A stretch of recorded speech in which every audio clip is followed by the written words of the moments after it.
Hello, everyone. My name is Yehuda Chocron. I'm a plastic surgery resident and master's student at McGill University, and I'd like to thank everyone for having me here today. The title of my talk is Axilla versus Wrist as the Recipient Site in Vascularized Lymph Node Transfer for Breast Cancer-Related Lymphedema. This is a systematic review and meta-analysis, and this is under the supervision of Dr. Joshua Vorstenbosch. There are no disclosures or conflicts of interest for any of the members involved in the study. Breast cancer-related lymphedema, as we know, is a significant issue in the post-mastectomy population, and this heavily impacts patients from both a physical and psychological perspective. There are numerous therapies for breast cancer-related lymphedema, ranging from conservative to surgical. And of the surgical treatments, there has been recent promising evidence for the use of vascularized lymph node transplant. And this is especially true for patients with advanced stages of lymphedema. There are, however, questions in terms of ways to maximize its efficacy, as it is a relatively novel technique. And the literature is currently devoid of any objective comparison between the traditional recipient sites for lymph node transplants in this patient cohort. So the most common sites are either the axilla or the wrist in terms of the site of inset for the transplant. And the axilla has been historically the more common option that's been used, and it also offers the ability to perform simultaneous axillary scar release. And this sort of also helps minimize lymphedema. The wrist, however, has been cited to potentially provide more efficient fluid return in a gravity-dependent fashion. Currently, though, there's no evidence to support that one recipient site is superior to the next, and the motivation for this study is therefore to provide a systematic review of the literature comparing outcomes for both the axilla and the wrist, and this would ideally serve as a benchmark for future prospective studies. So we carried out a systematic review, and our inclusion criteria were any primary clinical studies reporting on vascularized lymph node transplants in patients with breast cancer-related lymphedema. We excluded any studies that used other ablative procedures such as liposuction or physiologic procedures, including lymphovenous So the primary outcomes were really a direct marker of lymphedema improvement, and this were selected as circumference reduction rate and excess volume reduction of the affected limb.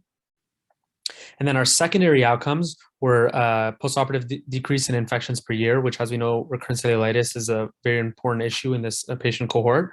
And we also looked at discontinuation of compression garments and other complications related to the procedure.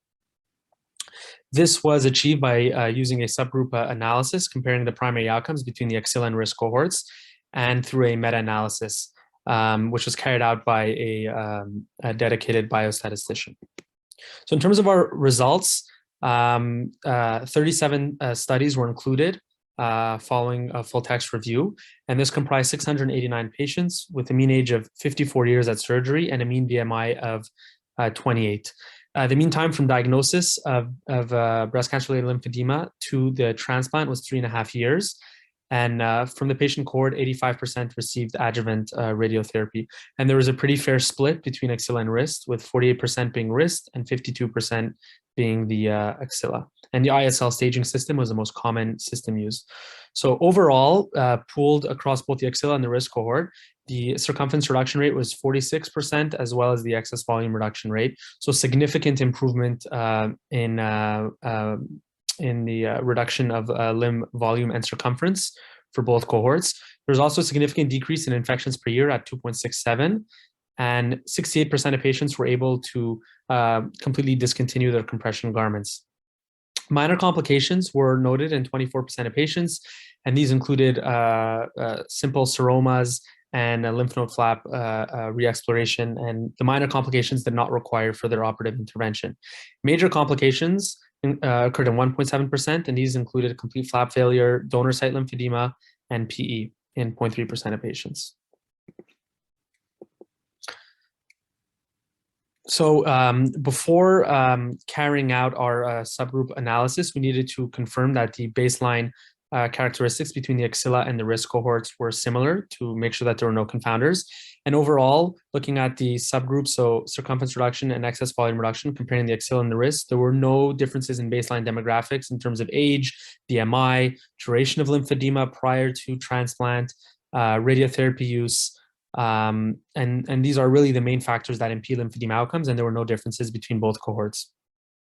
There were differences in the rate of axillary scar release and concomitant flap reconstruction, and these both occurred more commonly in patients that received transplant to the axilla, and this really just has to do with the nature of the procedure itself. So overall, there were no differences in our primary and secondary outcomes between the axilla and the risk cohorts. So there were no differences in the circumference reduction rate, excess volume reduction rate, and there were also no differences in our discontinuation of compression garments or decrease in infections per year. So overall, we show that there were no major statistical differences in outcomes between both. So the study suggests non-inferiority between the wrist and the axilla as recipient sites in lymph node transplants. And this was for both primary and secondary outcomes. Of note, in terms of the baseline characteristics, as mentioned, there was an increase in the rate of axillary scar release and concomitant flap reconstruction in the axilla group. However, there's no definitive evidence to support that this ultimately affects outcomes. And we're therefore pretty confident that our primary and secondary outcomes between the axilla and the wrist were indeed statistically similar. The limitations of the study were heterogeneity, mainly in terms of reporting of outcomes. And there was also some inconsistency between studies, which forced us to sort of use mathematical formulas to standardize the outcomes. There was also some heterogeneous reporting and absence of patient-reported outcomes, which would have been valuable information, as we know, in this community, but the majority of studies did not report on PROs. And there's also a paucity of data stratifying by early and late disease, which is also valuable information. So this was the first attempt at consolidating the literature, and our study suggests that there's non-inferiority between the wrist and the axilla. And in the absence of prospective randomized studies, our study suggests that determining the ideal recipient site is largely surgeon and patient dependent, as there's no evidence to support that one is superior over the next. And I'd like to thank everyone for listening, and if there are any questions, I'd be happy to answer.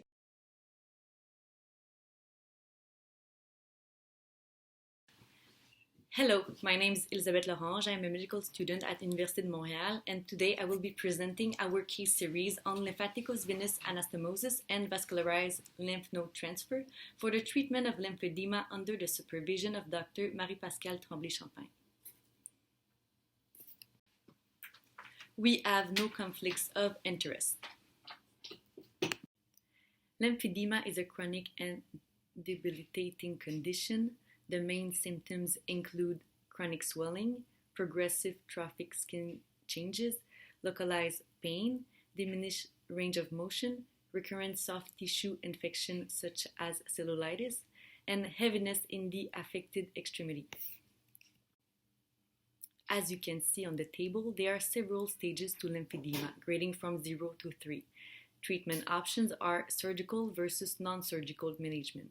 Combined physical therapy is the gold standard, the key part of this treatment being adapted daily compression.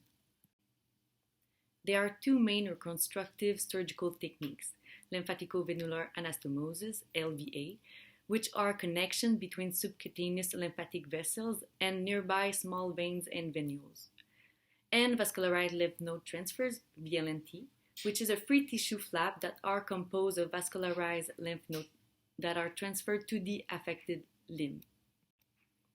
The purpose of the study is to assess the objective efficacy of LVA and VLNT.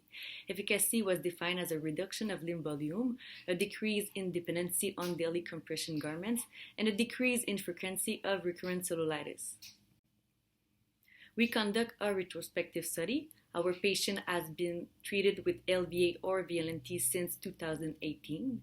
Measurements were taken pre-operatively and every 3 months post-operatively. Limb volume was calculated using the equation as shown. We documented pre-op use of compression garments and at every post-op visit, as well as the incidence of cellulitis pre-op versus post-op. Here is a summary table of the population demographics. There were 9 LVAs and 8 VLNTs. Most of our patients were female. Most of our patients were stage 2 of lymphedema. So here we can see on the average volume post-op chart that a plateau has not been reached yet, and volume are still progressively decreasing over time. Result can take up to 2 years to fully develop.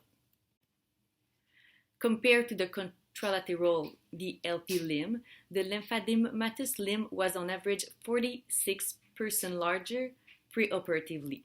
Post-operatively, that value lowered to 27%. We were able to reduce excess limb volume on average by 58%, ranging from 14 to 98%. 1/4 of patients who underwent LVA have been completely able to cease wearing compression garments, while 2/3 are currently in the weaning protocol. For VLNTs, half of our patients can sparingly wear their compression a few times a week to maintain their volume, while 25% no longer require any compression. As you can see in this graphic, these trends are similar in the LVA and VLNTs group.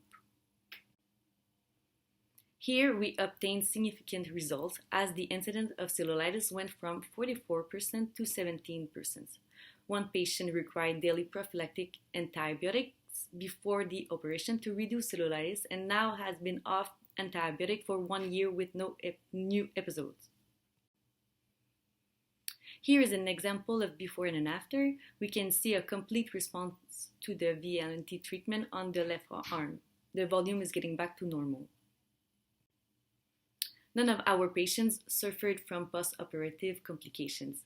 Patients with a donor site for VLNT experienced numbness around the clavicule and SCM muscular discomfort, which are known transient effects on the supraclavicular donor site. The most convincing outcome to demonstrate the benefits of these surgeries is stopping daily compression, because the main goal is to improve the patient's quality of life, and this is the outcome the patient is most enthusiastic about. In this study, the compression weaning protocol starts at 6 months. Within 3 months, patients try to wean them down to 3 times a week from daily wear, then down to none. Despite this aggressive protocol, patients still maintain a progressive decrease of daily volumes. Moreover, it has a cost effectiveness as daily compression for life is expensive, and once surgery decreases this cost significantly in 13 out of 15 patients. It is difficult to directly compare LVA and VLNT as they are not offered to the same populations. For patients having an early stage lymphedema, LVA is suggested as the first surgical procedure. In patients with severe lymphedema, the lymphatic vessels become sclerotic and degenerate. VLNT is preferred. The present study is not without limitations. The retrospective nature of the article, coupled with the small sample size, limits statistical analysis. There is no validated patient-reported subjective outcomes, and there is a margin of error in volume calculation. Some patients had undergone liposuction in addition to their microsurgery techniques. Next steps: higher patient count, a possible multi-center study, include a validated patient-reported outcomes, and a prospective database for future studies. So, in conclusion, LVA and VLNT are effective to reduce lymphedema, to decrease the need for daily compression garments, and to minimize the risk of recurrent cellulitis. Thank you.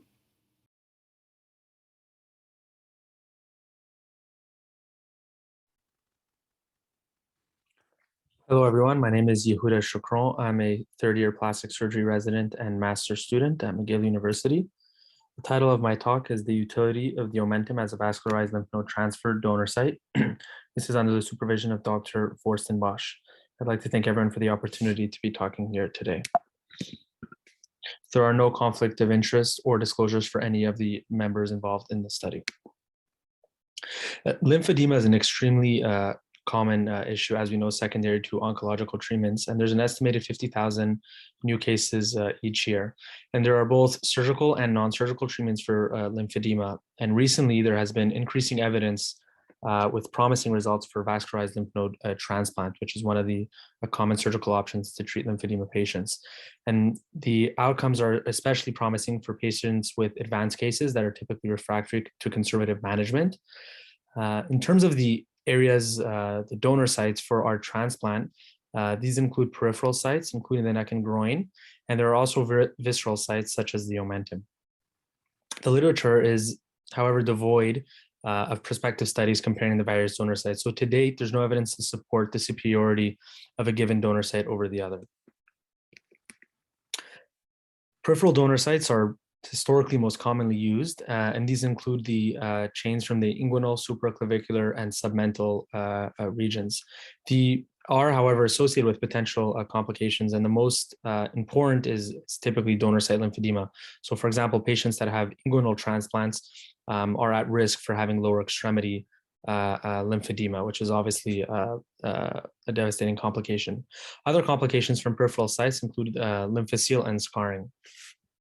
The omentum, which is a visceral site, has been used in increasing frequency recently, and this is predominantly due to its versatility and the avoidance of donor site lymphedema, since it's taken from the abdominal cavity. So the goal of the current study was to review the literature on the omentum as a donor site for lymph node transplant, and the idea is to look at any potential strengths and drawbacks, and this would ideally serve as a benchmark for future prospective studies.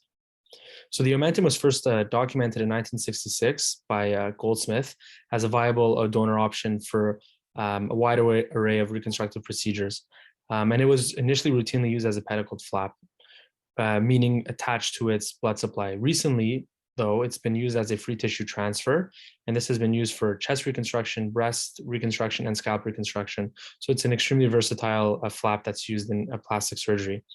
One of its advantages is that it can actually be harvested in a minimally invasive fashion, either through laparoscopy or through small laparotomy incisions. The omentum itself benefits from having an extremely rich vascular supply, and this is based off the gastroepiploic system. And the gastroepiploic arteries have an extremely long length, and this lends the omentum to being an extremely mobile flap. And this explains why it can be used for a wide array of reconstructive procedures.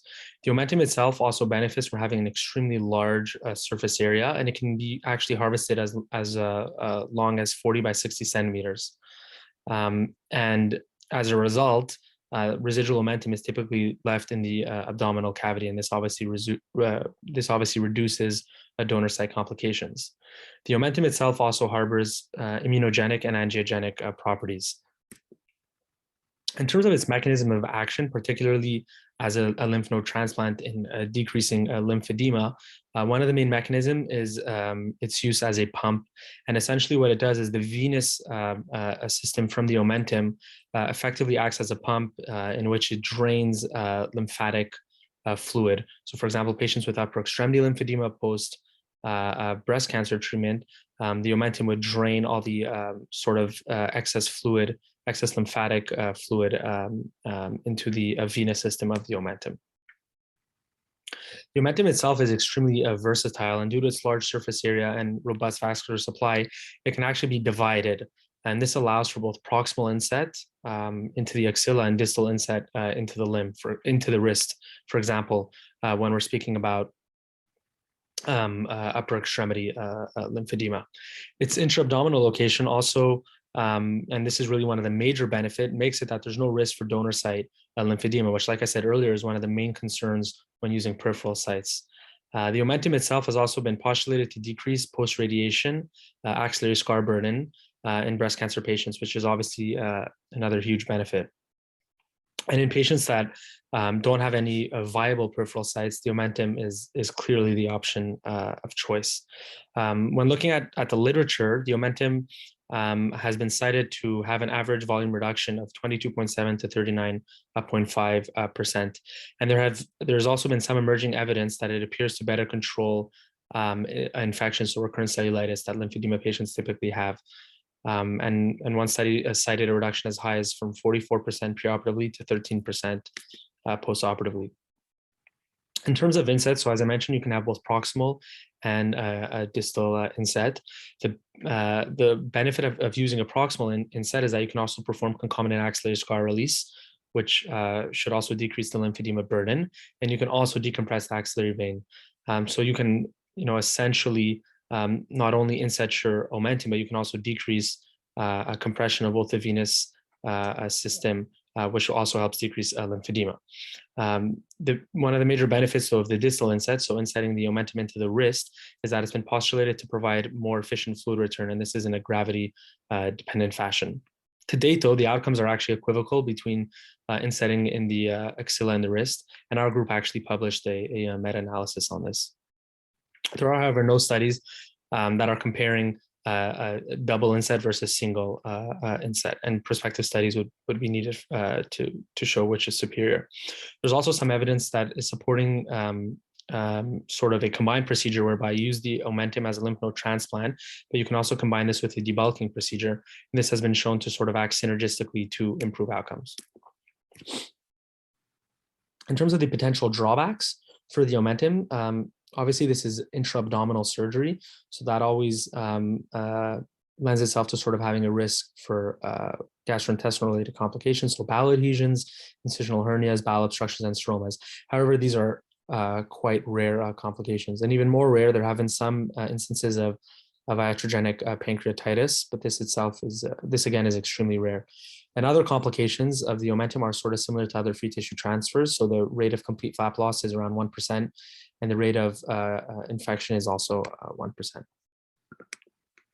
So in conclusion, the omentum is an extremely versatile option, and its major benefit when comparing to peripheral sites is that there's no risk of donor site lymphedema.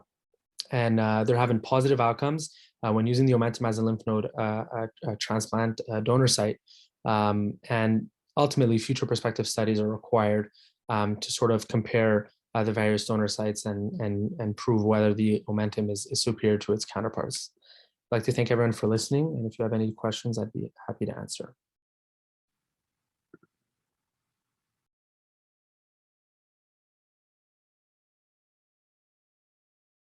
Hello, my name is Yasser Almadani, and it is a privilege to present our study entitled Public Perspectives on Lymphedema Surgery at this year's Canadian Lymphedema Framework Conference. As we know, lymphedema is a progressive disease, and if untreated or inadequately treated, could lead to complications, including loss of function and permanent disability.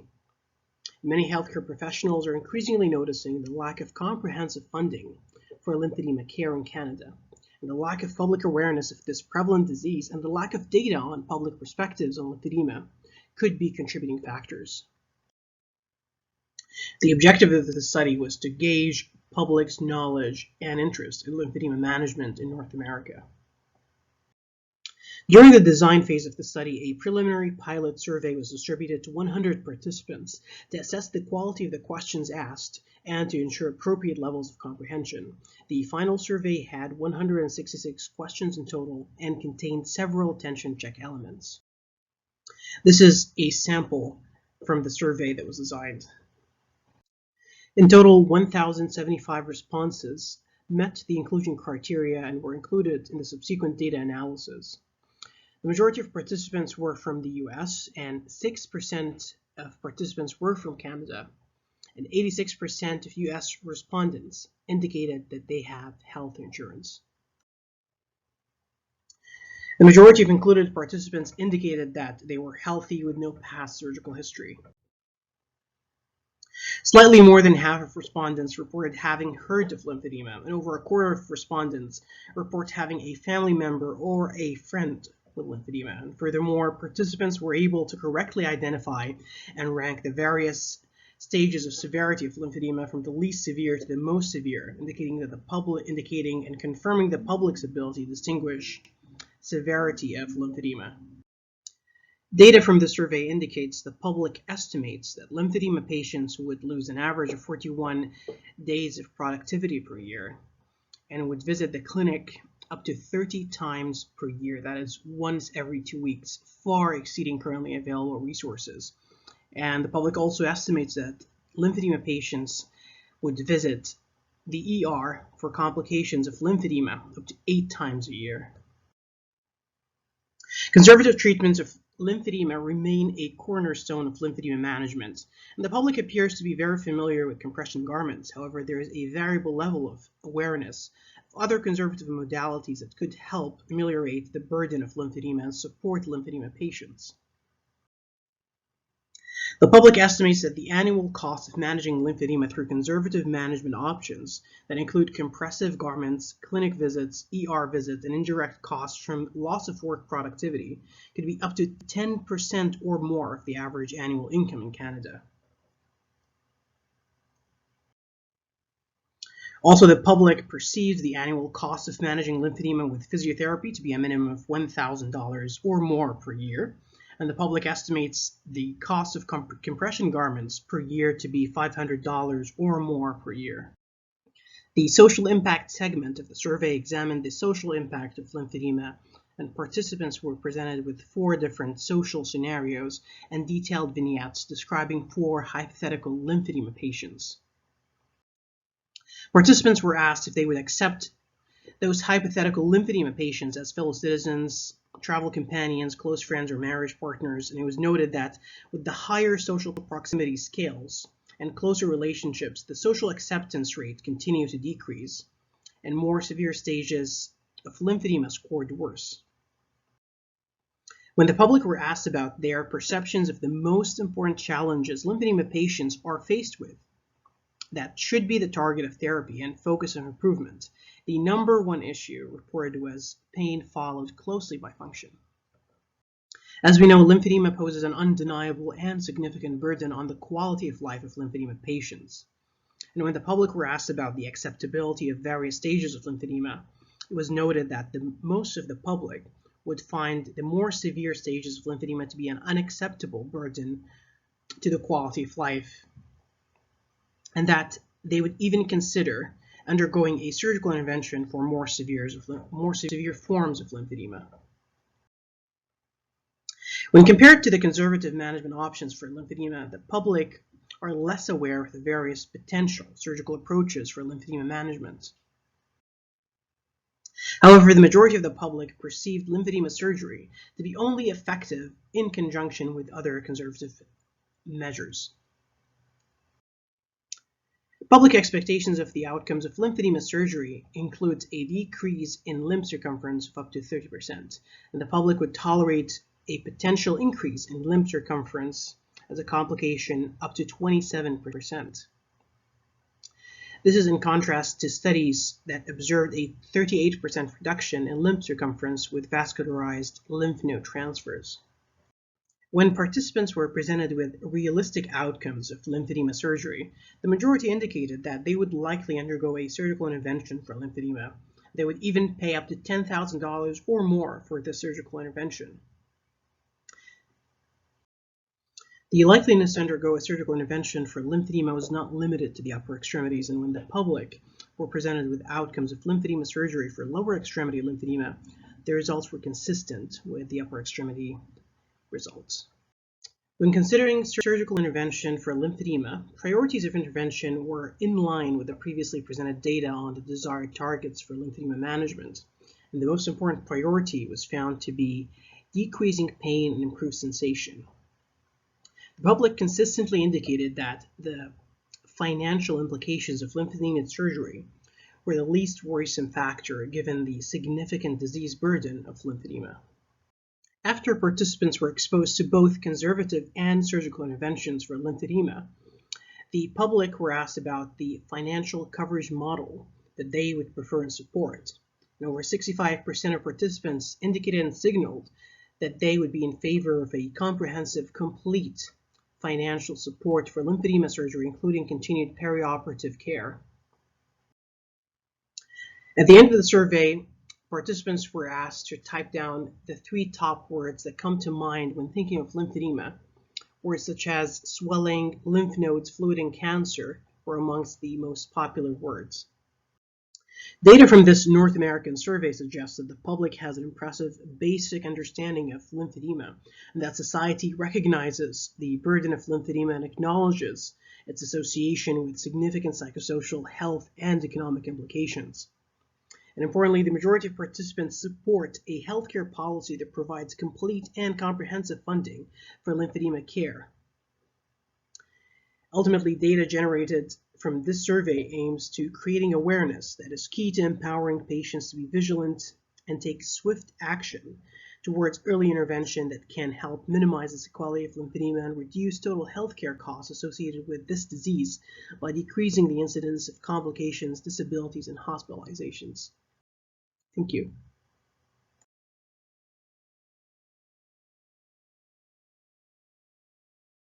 Hello CLF, my name is Nicola Smith. I'm a family physician and a recent graduate from an enhanced skills program in palliative care at McGill University. It's through this program that I came to do this research project, Primary Care Provider Barriers to Cancer-Related Lymphedema Care, under the supervision of Dr. Geneviève Chaput.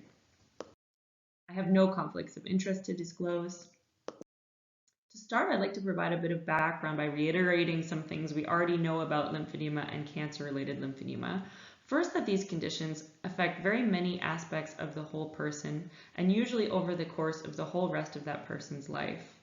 Second, that lymphedema is a very under-recognized and under-treated condition. If we think of current estimates that say that cancer-related lymphedema alone affects 310,000 Canadians, that makes this condition more prevalent in our population than, say, inflammatory bowel disease, which affects 260,000 Canadians. So very prevalent in our population, but yet not very present in our medical curriculum, which I can say from recent experience, nor in the minds of the average primary care provider.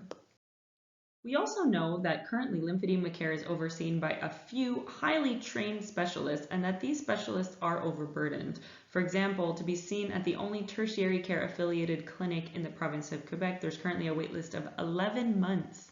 Also, oncologists themselves are overburdened, and most of them consider this care of cancer comorbid conditions like lymphedema to be outside of the scope of their practice now, meaning this is an unmet need. I also found this year that the care of cancer-related lymphedema seems very appropriate to the office of the primary care physician, in that it's largely patient-driven and makes use of care teams involving therapists in the community. Also, that it's caring for the whole person over time, which is something that we as primary care providers are very well suited for.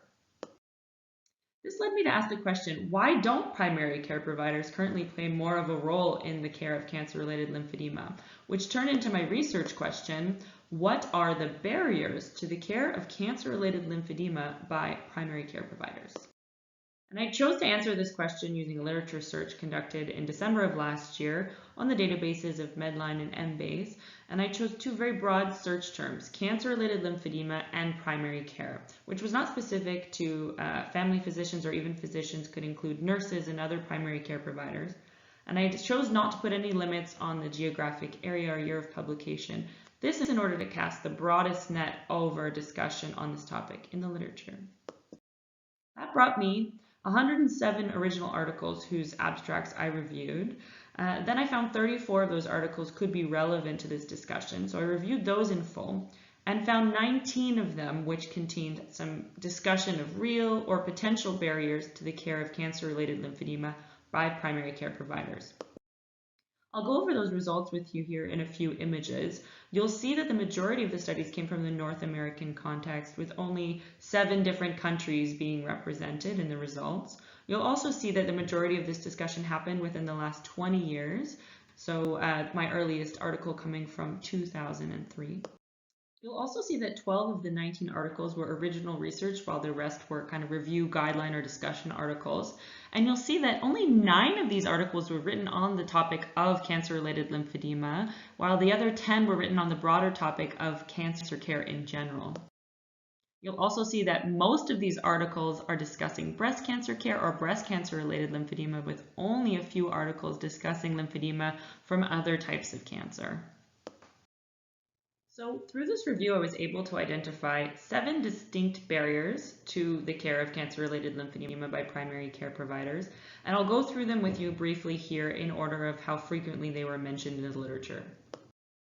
The first barrier mentioned was that of inadequate knowledge on behalf of the primary care providers, and this was mentioned in 10 different articles from all different places, and from the perspective of providers themselves who felt that they were not knowledgeable on cancer-related lymphedema, and patients who ran into difficulty getting good care from their primary care providers. The second barrier was difficulties in communication, either between primary care providers and specialists, or between primary care providers and therapists in the community, in this case, physiotherapists, which led to difficulties caring for lymphedema. The third barrier is a more abstract concept of a lack of comfort or confidence, and in these articles, primary care providers expressed that lymphedema was among the topics around cancer care that they were least comfortable managing. The next barrier was this notion of an ill-defined role for the primary care provider in caring for lymphedema or for cancer. And some articles felt that this was attributed to a lack of systemic level guidance, like from large bodies like the American Academy of Family Physicians, who at the time didn't have a position statement on this. And others found that providers themselves perceived a lack of role and were deferring this care to others like nurses or oncologists or surgeons.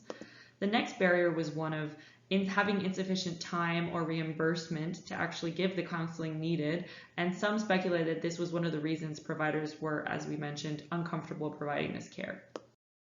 The final two barriers were each mentioned in 2 articles each, the first being this idea that patients may have a preference to have all of their cancer-related care be overseen by a specialist or oncologist and not their primary care provider, and the last barrier being difficulty accessing primary care, which was mentioned in articles in particular settings where there are financial barriers to accessing primary care. So conducting this research led to some interesting conclusions, the first and most important being that the discussion around this topic, that is cancer-related lymphedema as it pertains specifically to primary care, is very scarce, and I think this project presents some new evidence of that scarcity. Secondly, that most of the discussion here is centered around breast cancer-related lymphedema and breast cancer care, which is of course due to this cancer's high prevalence in our population and its important role in the development of our current lymphedema care systems. But it does shine a light on a worrisome lack of discussion around lymphedema from other cancers directed at primary care providers. Next, we see that there is evidence for this important knowledge gap for primary care providers, not just in Canada, but also around the world, and that this is probably leading to some of the lack of identification of this condition and also poorer quality care. And finally, that this more abstract concept of a discomfort with lymphedema care, rather than being a fixed quality of the primary care provider, is actually multifactorial and due to many of these other barriers. But I think that gives me hope that it's something actionable that may change in the future. I leave you with my last overarching conclusion and the most important direction for change, and that is raising awareness, because a lack of awareness really did run through each one of the 7 barriers I identified. By increasing awareness of this condition, of the unmet care needs, and the roles that primary care providers could currently play, I think primary care providers would find some more ownership, increase education, and contribute to better research. As individuals, they can start by checking out their national or provincial lymphedema associations, or the interesting primers like the one written by my colleagues at McGill last year. That said, I hope you guys have some questions for me, and thanks for your attention.